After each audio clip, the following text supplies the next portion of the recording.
volume formula that you need to be aware of, and that's for a sphere.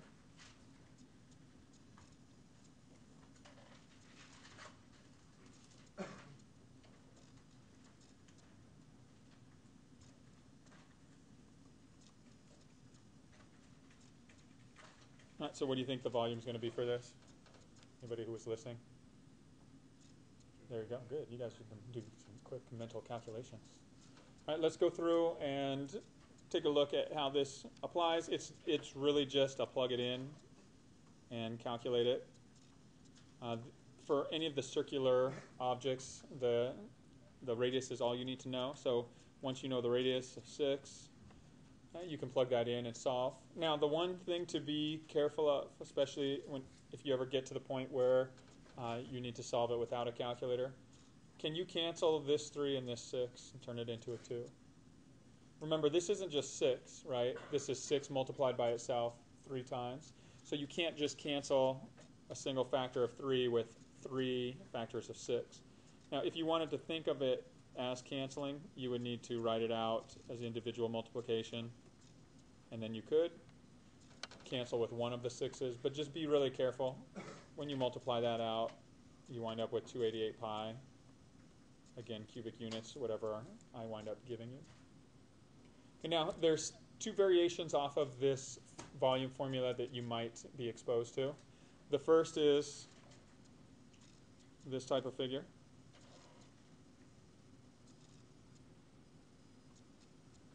A hemisphere.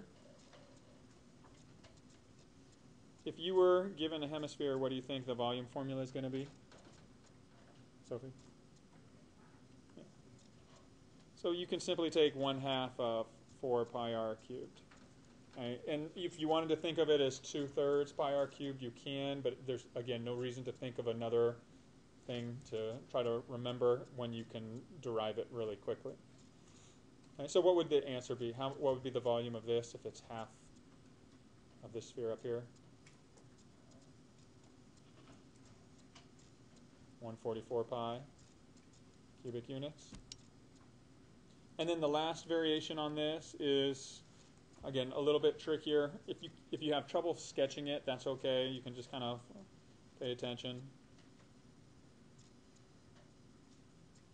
But if you looked at something where you're basically taking a slice out of a sphere, and does everybody see what that represents there? It's kind of like taking an orange and taking one of the slices away without disrupting the rest of it. And if you were doing something of this nature, what do you think, what adjustment do you think is going to occur to this volume?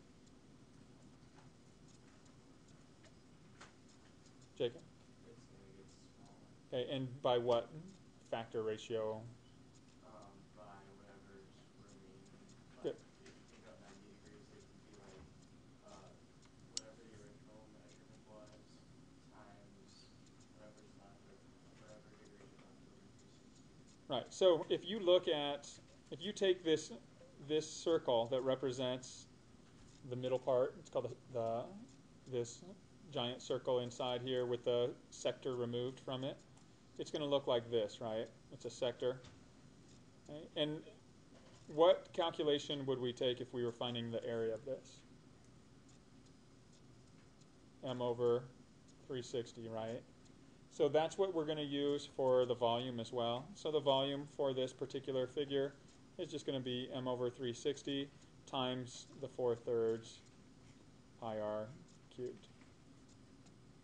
Okay. So just be aware of that. If you see that figure, that's what it's representing. Monica. No, you don't even need to subtract it. But if you're using M where M is, don't use M as the part removed. Use M as the part that remains. So like on this, if you knew that this was a 90 degrees removed, what fraction is going to be left? 3/4. So what you would do is take 3/4 times 4/3 pi r cubed in that case.